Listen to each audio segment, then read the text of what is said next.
The Future Sport Podcast is brought to you by 3Advance, developers of sports tech apps that are AI-powered and UX-focused. So if you're looking to create some apps for your startup or your sports biz calls for some artificial or business intelligence, you should check out 3Advance. They're incredible. Go to 3advance.com. That's the number 3advance.com.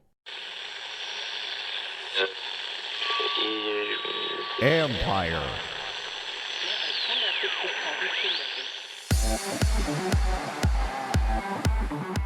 Tech can close the gap for every athlete. I think there's a stigmatism that people with ID and their disabilities are suppressing what they're actually doing. There's this suppressing the perception of what their athletic abilities really include. So we want to make sure that we're telling a story using data. That's Brittany Pair, coordinator with the Special Olympics World Games Competition Department. She's going to change the way you view Special Olympic athletes for good. This is the Future Sport Podcast. I'm Bram Weinstein.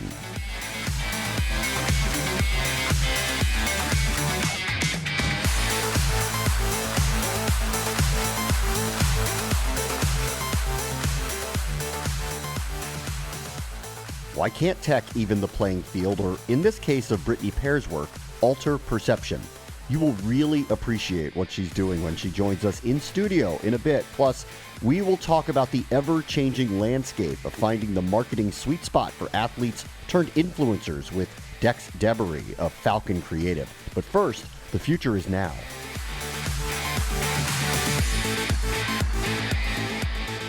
So the baseball world is preoccupied with all the things that happened in Houston. In other towns, they're trying to get set for 2020 while getting past whatever the Astros did or did not do en route to their championship in 2017 and their appearance in the World Series in 2019. The Baltimore Orioles are a long way away from that right now. They're just trying to build a team that can be competitive. And Nathan Ruiz joins us now from the Baltimore Sun. And they're going about it in a tech-forward manner, right, Nathan? Yeah, absolutely. And this is something that a lot of other teams have done historically, is use technology and high-speed cameras and different things to measure all the different aspects of their players, whether it's pitch grips or batting stances or swings. And the Orioles are trying to get involved in all those areas as well. How are they doing that? What have you seen them use? Starting last year, when a new front office regime that came from the Houston Astros joined the organization, they started using these edgertronic slow-motion cameras, which would after each pitch, you could go back and watch slow motion video of your motion, how you held the pitch, what your arm angle was, all these different things. And what it led to is a lot of success on the pitching side throughout their minor league system. 4 of their 6 top affiliates led their respective leagues in ERA. And now they're trying to bring it over to the hitting side. So that's different bat knobs to measure swings. There's these things called force plates, which are used a lot in golf to measure just kind of how your weight distributes throughout your stance, throughout your swing. So they're trying to do all these different things to really measure a baseball player. Obviously, we hear about sabermetrics and analytics and all these different statistical ways to measure a player, but they're trying to do these physical things to really understand what their players' best skill sets are, what pitch works best, how they can hold it better, what different spin they can put on a pitch, what different angle they can swing at, just all these different little tiny measurable things that could add up to eventually a winning baseball team in Baltimore.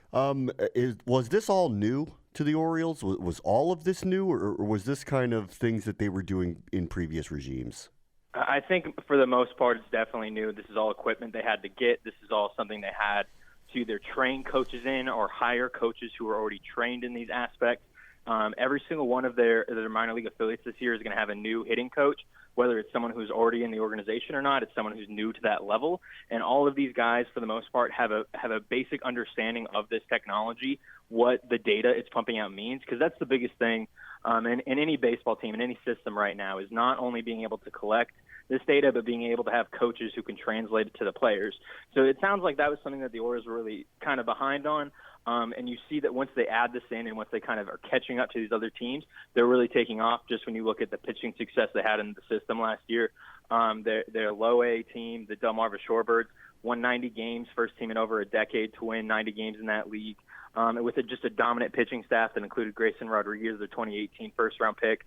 So he was obviously already a talented guy, but then you add in his ability to be able to look back at each pitch he threw, each grip on each of those pitches, and he learned how to throw a changeup last year. He had never thrown a changeup before, but using those slow motion cameras, he's able to see, oh, this is how I hold it, and when I have the most success, I hold it like this, I release it like this, and all those little things, again, add up to finding success when you're able to have them translated properly. It sounds like you need a physics minor to be able to do some of this stuff, but translating it to these players is really the key. It sounds like that's something the Orioles were pretty far behind in, but they're starting to catch up now. All right, so there's a trust the process that's going on. And you mentioned that this new group that is running the team did come through the Astros, and we're assuming that all of the good parts of what built the Astros into the dominant force they've been will be the parts that come to Baltimore. But I can't let you go without asking you, have any of them, since they were connected to that group over the last few years, have any of them addressed what happened with the sign stealing scandal?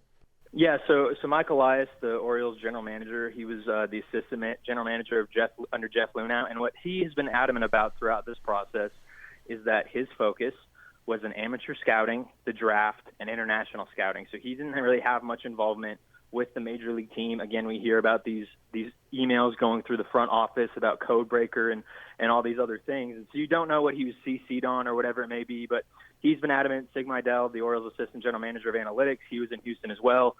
They both talked about it during the Orioles' recent Birdland Caravan, which is kind of an event that just took them throughout the state of Maryland. And both of them used the word disturbing. They both described this as disturbing, how they were thankful that the commissioner is kind of bringing this to light and trying to end this. And obviously there's discussions happening right now between the Major League Baseball Players Association and Major League Baseball about how they can move forward to make sure that something like this doesn't happen again. And the Orioles seem confident that they won't be touched by this at all, that Mike Elias has repeatedly said that he or anyone else he brought over from Houston won't be affected in this. They weren't mentioned in the commissioner's report on it. But, yeah, it'll be interesting to see, and obviously that kind of hangs over what happened here, because such a big part of the excitement over this rebuild was that, the guys who ran Houston, they brought it here, and that had success. But now, obviously, it's turning in a different direction. Nathan Ruiz from the Baltimore Sun, thank you so much. Thanks, Bram. Up next, Brittany Pair, who is helping Special Olympians know how special their performance really is. This is the Future Sport Podcast.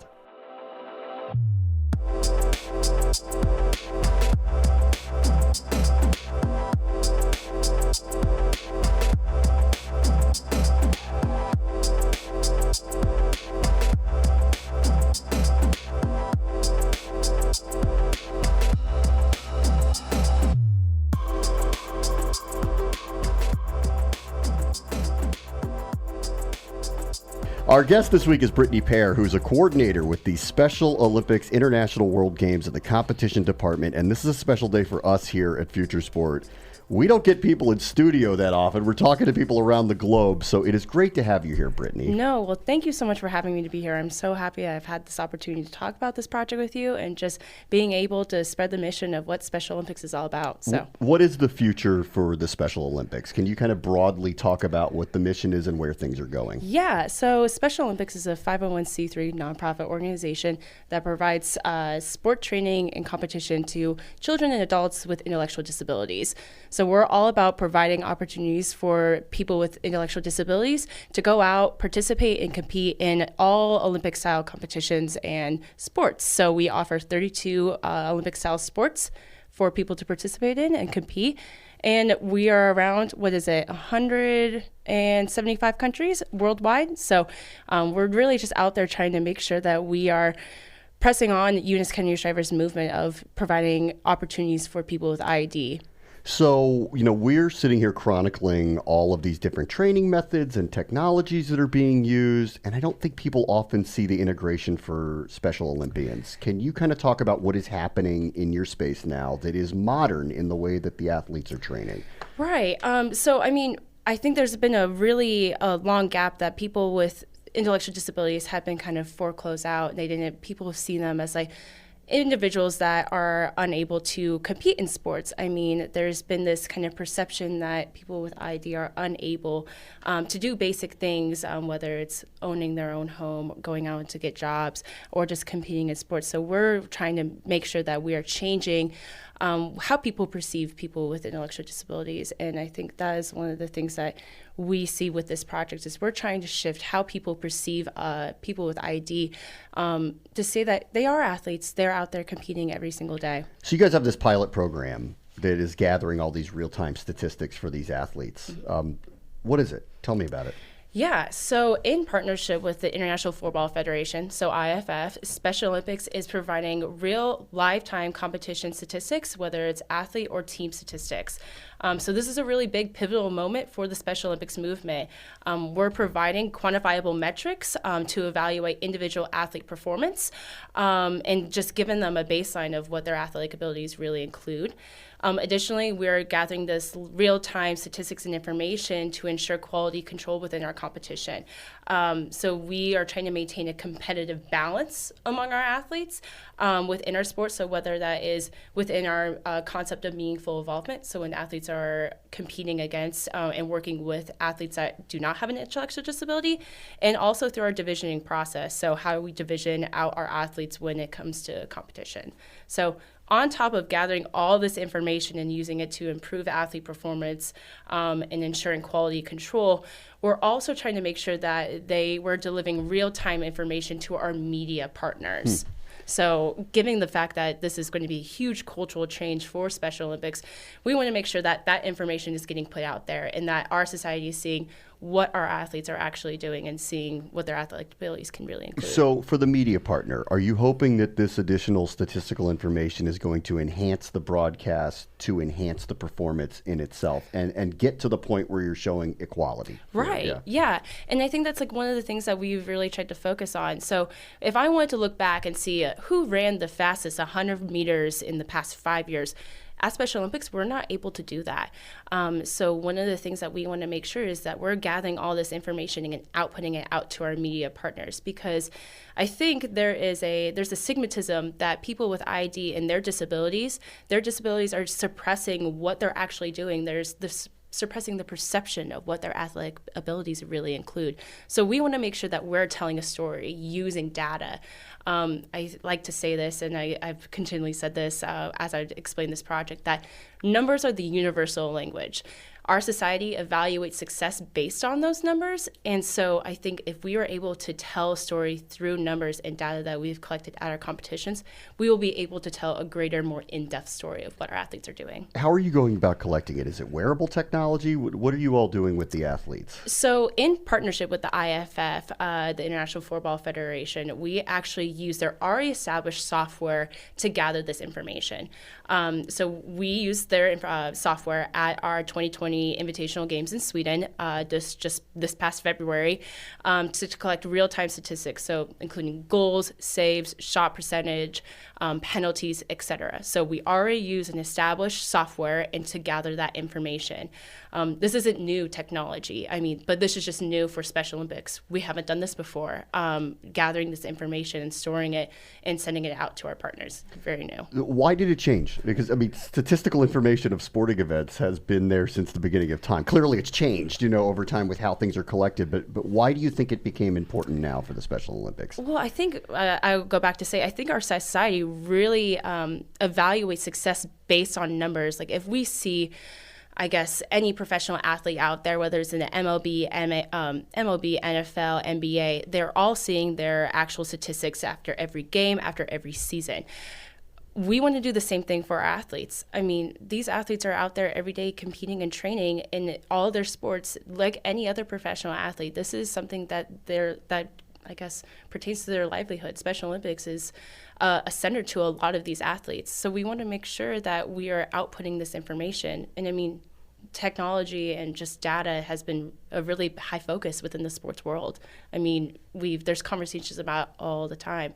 And when I was writing my thesis about this project, I had just gotten my master's at Georgetown, and I did my thesis on this project. There's no information out there that supports that data and data analytics has any benefit to athletes with intellectual disabilities because it's not been studied. We just have never done a study about how data analytics could be beneficial. How would they perform better if they were given the information that most other athletes are afforded, because there's a lot of reasons to give that information, whether it's through the media or for own performance. I mean, even amateurs go to Orange Theory and watch their stats pop up on the screen, and they, I guess in theory, will perform better based on the information that they get back. Right. I mean, professional athletes use data all the time to depend on what their nutrition style is going to be, what is their training style going to be, and what they're actually doing on the field.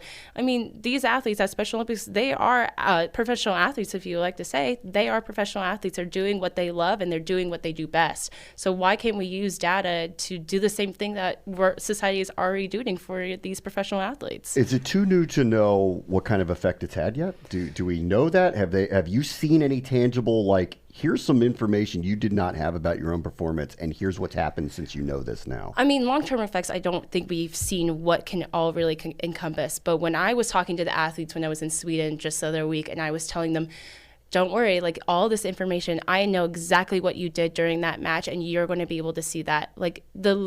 Faces on them just brighten up. The fact that someone was actually paying attention and seeing oh, this is what I'm actually doing, and having us tell stories about these athletes are great. And I mean, I have a couple statistics right here.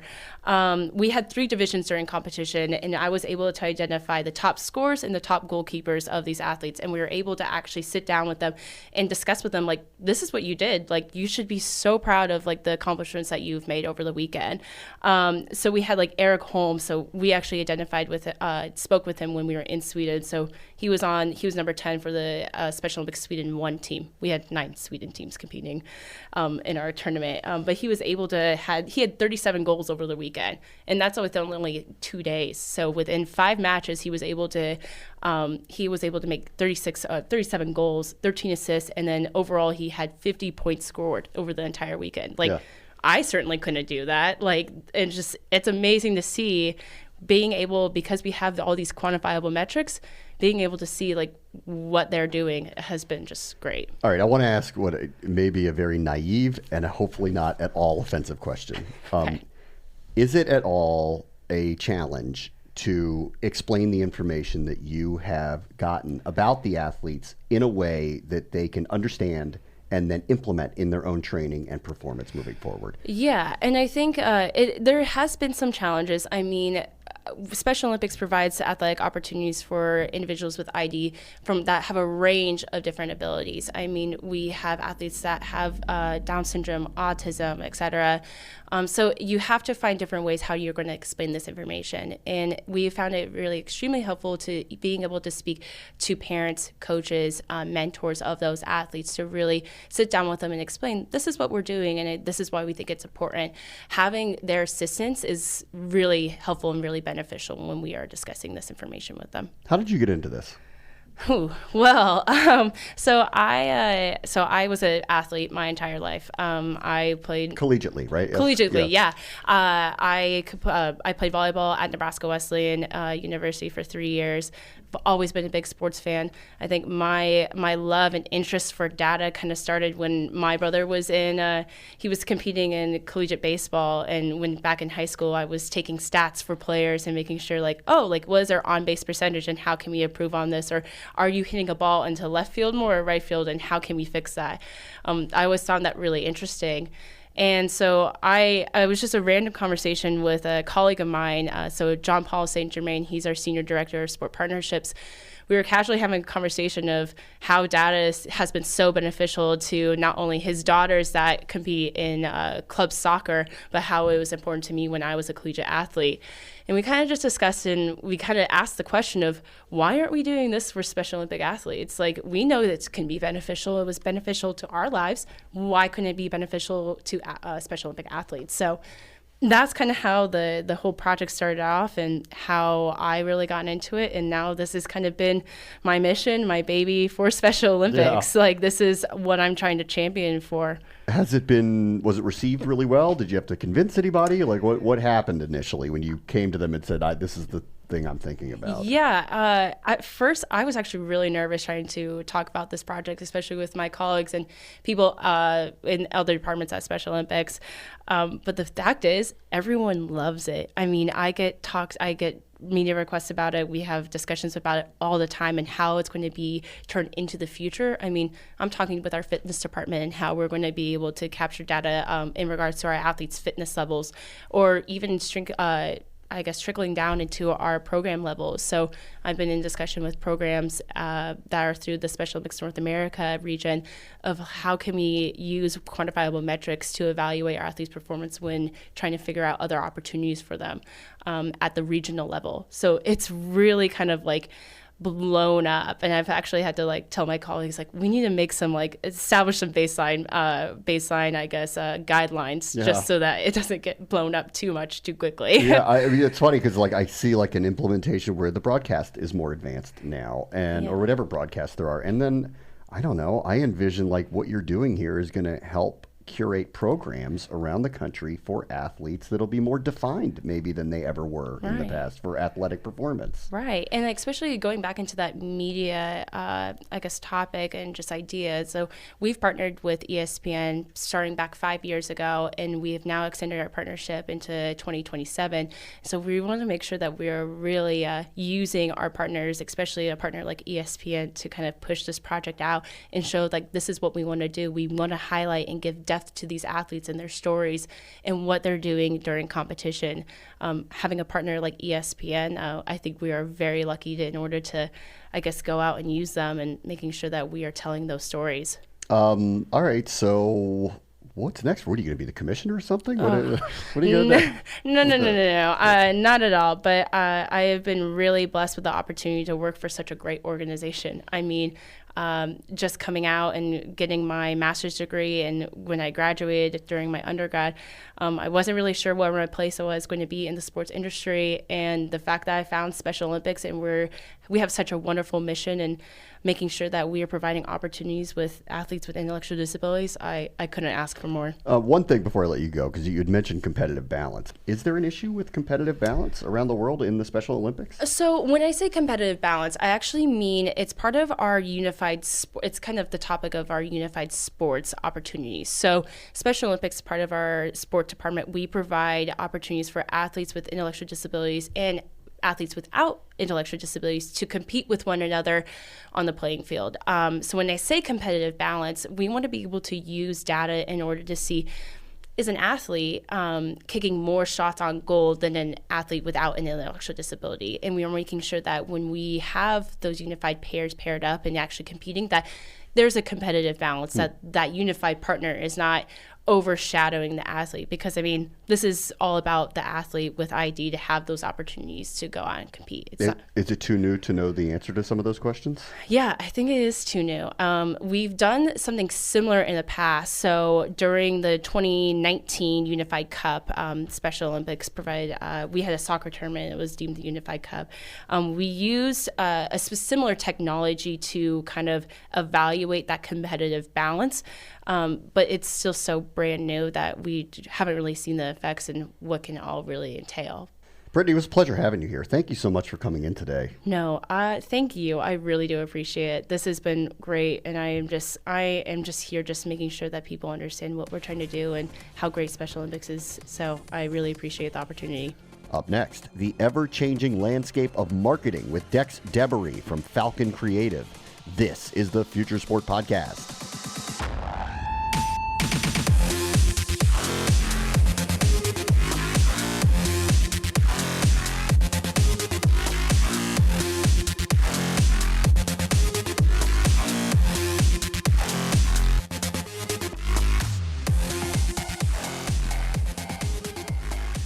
So let's take a minute here to thank our friends at 3Advance. These guys are ranked one of the nation's top app developers, but that's not all. They've helped grow a bunch of sports tech startups like Team Builder, T-Box Tour, and In-Game Fantasy, but they're also experts in user experience, cloud APIs, and artificial intelligence. So if you're looking for a dev partner to bring your future sport tech to life, look these guys up. Go to 3advance.com. They're the team to make it happen, and advance you will. That's the number 3advance.com, and tell them Future Sport sent you.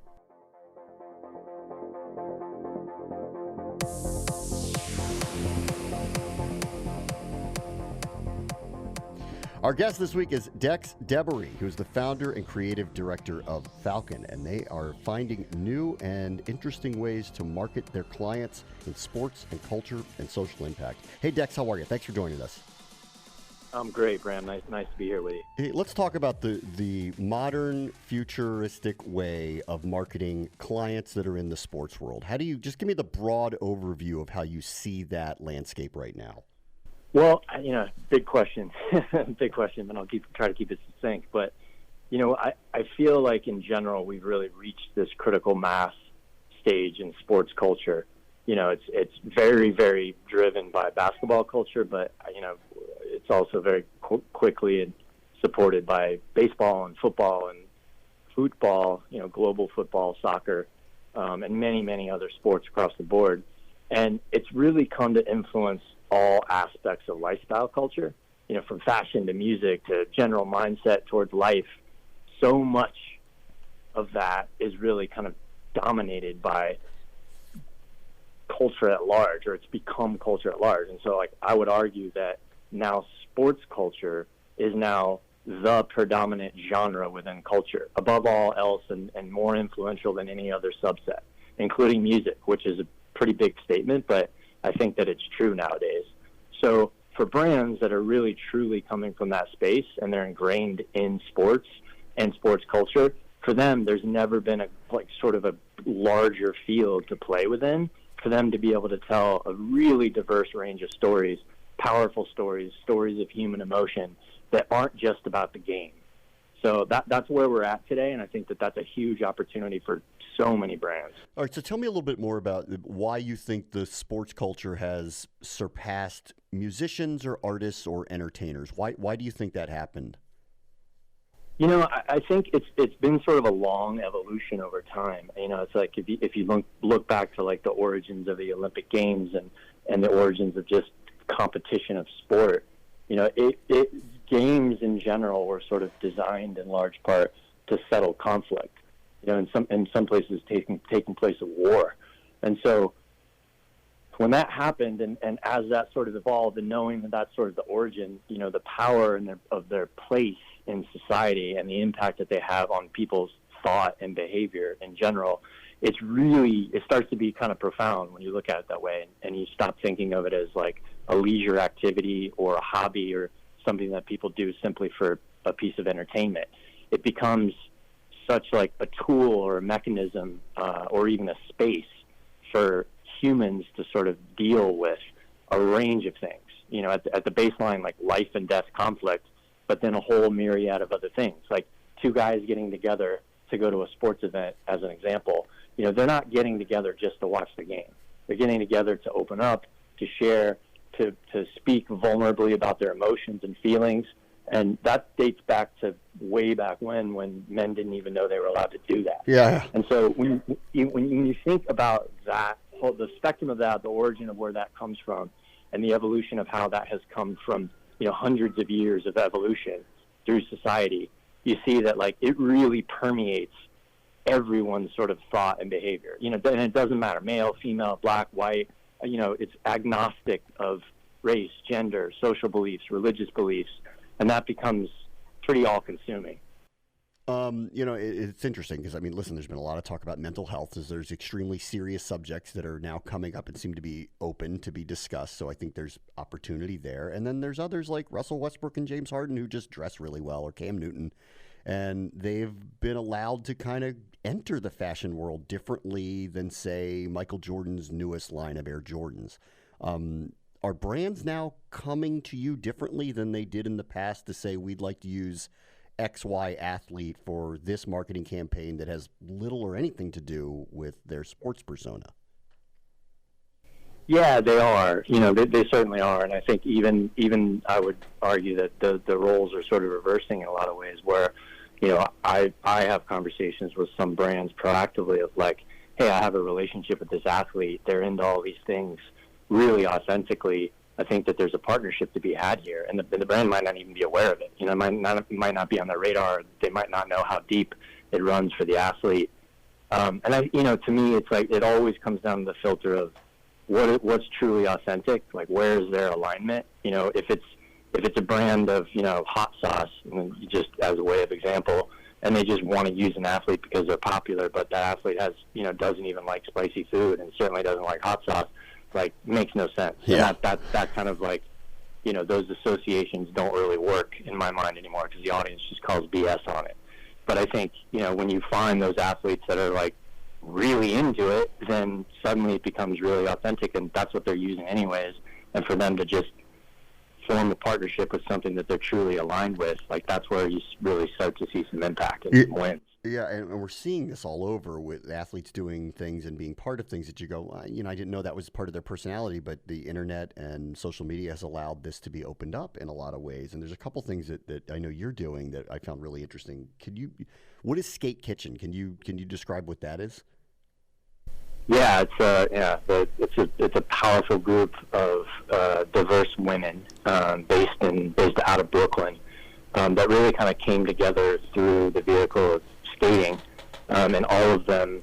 It's a pretty large group at this point, but sort of like the core founders, the women that came together originally, really came together through just their love of skating, and all kind of having a pretty similar.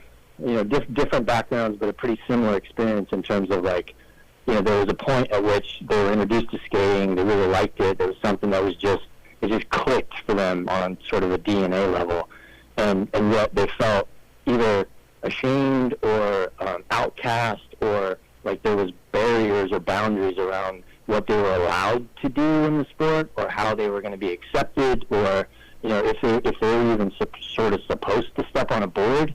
And all of them sort of worked through that in various ways. Some of them found it a lot more challenging, and others, sort of found a way to block out the noise of it. But all of them sort of had their own experience with it, and then when they met, they realized wow, I'm not the only girl out there that likes to skate and likes to shred and likes to kick ass in the world of skating, and it doesn't have to be owned only by boys. And that suddenly, the world opened up, and they got together and sort of found power in numbers. And suddenly they're empowering, large groups of young girls all over the world, looking at it and going oh, wow, I thought that was a guy's sport. But these cool girls that I can look up to that are good, that look cool, they're pretty, they have all these attributes that are they're aspirational. I can be like that, or I can even just enjoy a sport that I didn't think was accessible to me. That's huge. That's huge, and so that's what they're all about, and that's kind of what they're doing. Dex Deboree is the founder and creative director of Falkon. Thanks so much for joining us, Dex. Thanks, man. Great to be here. That will do it for us this week. Remember, the future is now. This is the Future Sport Podcast. I'm Bram Weinstein. The Future Sport Podcast is brought to you by 3 Advance, developers of sports tech apps that are AI-powered and UX-focused. So if you're looking to create some apps for your startup or your sports biz calls for some artificial or business intelligence, you should check out 3 Advance. They're incredible. Go to 3advance.com. That's the number 3advance.com.